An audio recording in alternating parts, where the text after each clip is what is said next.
Mũndũ arĩ nguni. Akoragwo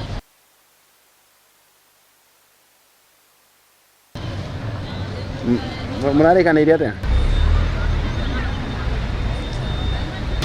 Mimi kama gavana wa Kirinyaga, mimi sipendi kuleta siasa za pesa nane ambazo sitasaidia watu.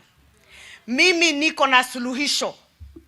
Nimejitolea kuenda kuongea na Mheshimiwa Rais ya kwamba MRM, kama serikali kuu haitaki kuendelea kukua ndani ya MRM management, hiyo 55% ipewe shares za farmers.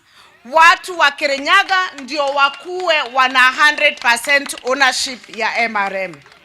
Tusilete siasa kwa MRM kwa sababu already 45% ni nyinyi wakulima wa Mwea ambao umeshikilia through MRGM.